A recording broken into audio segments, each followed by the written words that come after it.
Al este, Rusia, al oeste, la Unión Europea y en medio, un país azotado por una guerra que ha dejado ya más de 14.000 muertos. Ucrania, uno de los países más extensos de Europa, lleva desde 2014 inmerso en un duro conflicto al este del país. Y la llamada guerra del Donbass no solo afecta a Ucrania, sino que tiene ramificaciones geopolíticas más allá de sus fronteras. Pero ¿cuál es el origen de este conflicto? En este video te explicamos cómo empezó y por qué Ucrania está en el centro de la creciente tensión entre Rusia y el bloque occidental liderado por Estados Unidos.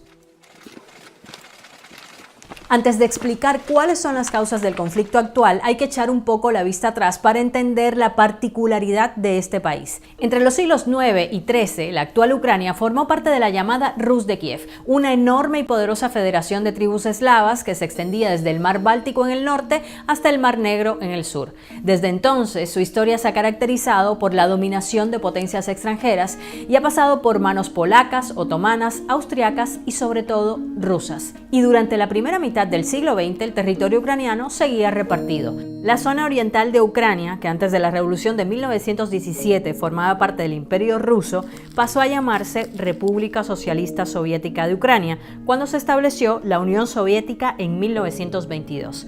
La zona occidental se encontraba entonces principalmente en manos polacas, pero fue con la repartición de territorios durante la Segunda Guerra Mundial que la zona bajo dominio polaco y otras regiones colindantes pasaron a formar parte de la República Socialista Soviética de Ucrania.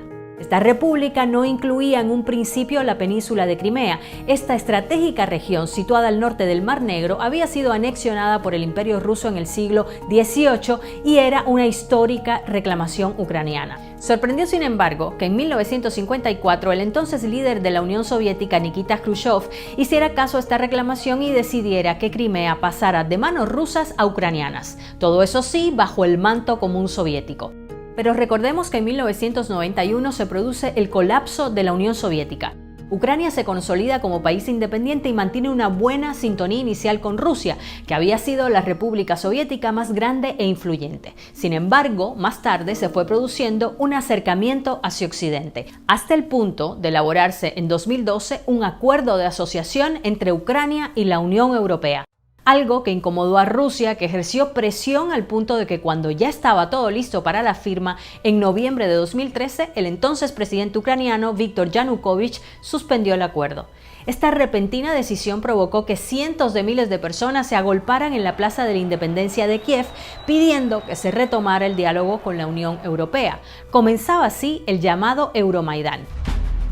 Una serie de protestas y disturbios de índole europeísta y nacionalista, aunque con apoyo también de sectores ultraderechistas que se extendieron por gran parte del país durante varios meses. Estas revueltas se saldaron con más de 100 muertos y continuaron hasta que el 22 de febrero de 2014 Yanukovych huyó de Ucrania.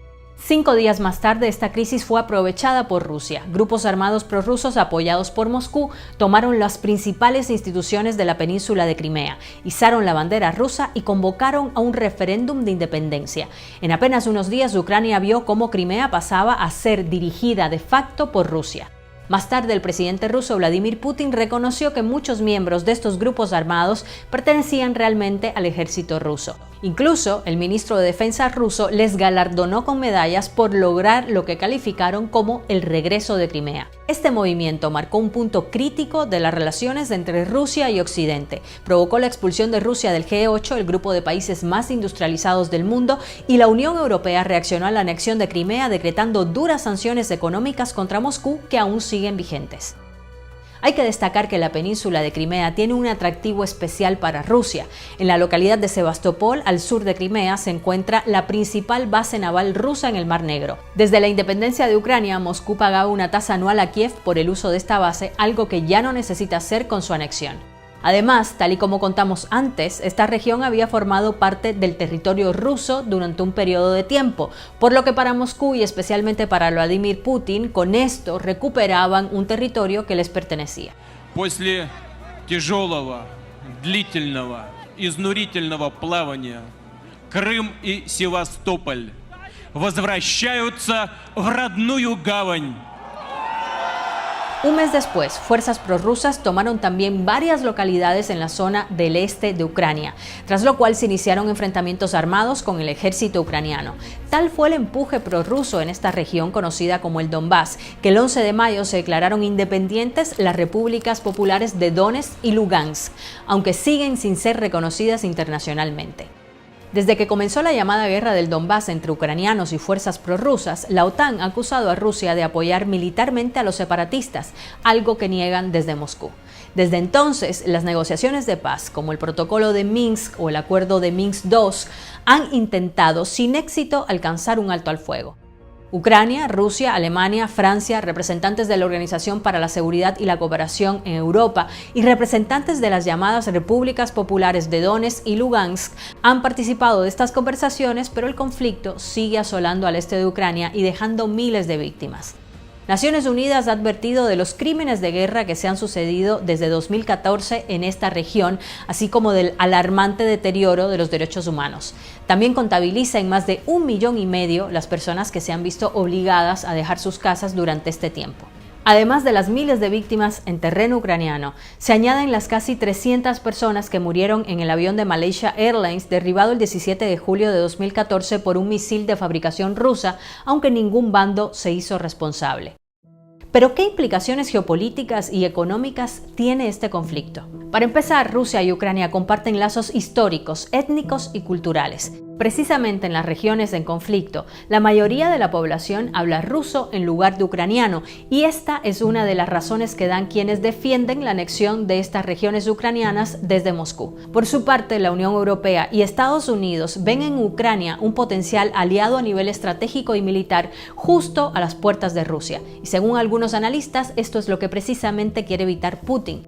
En 2008, la OTAN con Estados Unidos a la cabeza prometió que Ucrania y Georgia, otra ex república soviética, serían admitidos en la Alianza Atlántica. Y esta es una de las líneas rojas marcadas por Rusia. Putin ha repetido que quiere evitar que la OTAN extienda su influencia hacia países de Europa del Este y Asia Central. Pero además, la industria energética también es clave para entender la trascendencia de esta disputa.